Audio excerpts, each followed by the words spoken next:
I have two for you. I recently got the chance to go to a workshop that the poet F. Douglas Brown was running. All right. Yeah, and he was doing this really intense series of prompts related to like death and loss and all this stuff. And he gave us a prompt about what are the circumstances of your birth, which is kind of a weird question.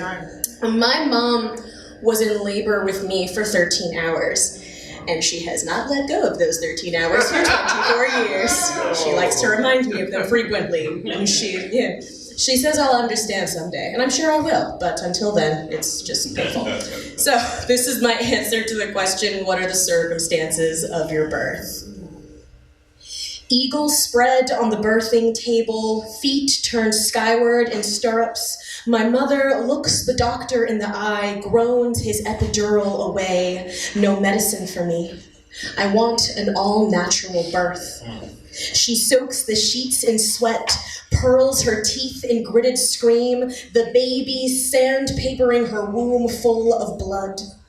My body comes into the world, a 13-hour howl of dark curls, wet eyes, a mouth in the shape of aching.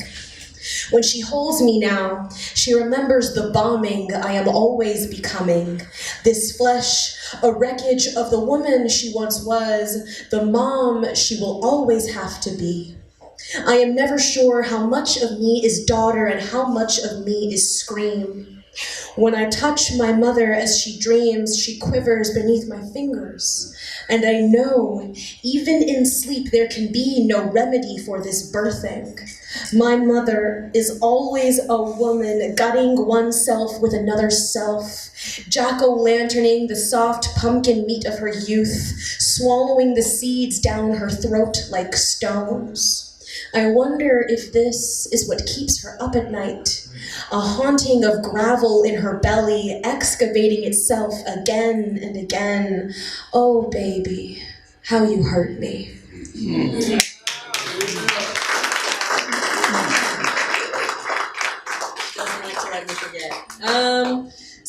This is my first year as a teacher, and I just finished my first trimester about 8 hours ago. Thank you. I'm not dead, which is miraculous. Middle schoolers, man, they'll do it too. Yeah, right. Yeah, it's exactly how I feel. I did not plan on teaching middle schoolers. It was kind of something that was thrust upon me. And it's been an interesting experience though, because like I've tried to block out as much of my adolescence as possible from my memory. It's not pleasant. And watching my 7th and 8th graders, these tweens kind of struggling through like their bodies changing and all these hormones and like trying to understand who they are and where they fit in, I have a lot of empathy for them, and I'm like, trying to recall those own moments in my life.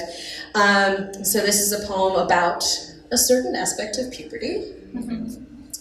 Did you play with Barbies when you were little? I have a little brother, so we stuck to playing Harry Potter with stuffed animals and dinosaurs. It was many years before I saw for the first time things like platinum blonde hair and miniskirts and what people want a naked woman to look like. I remember that on the day I discovered I was becoming a woman, I was in the shower, and it hurt when I rubbed the soap bar over myself in a way that it never had before. My mother shushed me and told me to stop gawking at myself in the middle of Target. It is not polite for a lady to look with such fascination. It is not proper for a girl to stare down her own shirt and wonder, go figure. British women have the largest breasts, I read one day in an article I found on BuzzFeed. My beautiful English aunt, who says things like, that's lovely, and drinks tea twice a day, wears an F-cup bra. I have an American weakness for French fries, and I was not allowed to drink tea until I was 12, so I did not get so lucky. We were in my best friend's bedroom when she lifted her shirt and told me, girl, it's all about the bandwidth. We were both awful at math, but we could still see that her 36A dwarfed my pathetic 32B. You heard it, it's fine. On my first Victoria's Secret trip, the lady who offered to remeasure me stripped off my favorite tattered blue bra and squinted. Hard! As though staring at something obviously too small to be seen. She handed me packet after packet of water-filled boob boosters. Take as many as you need, honey. For you, they're free. The bra still cost me $50.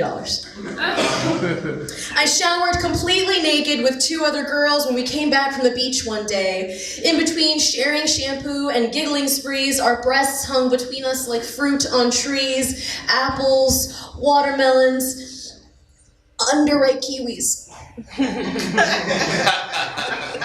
And yet, none of us looks like Barbie. Thank you.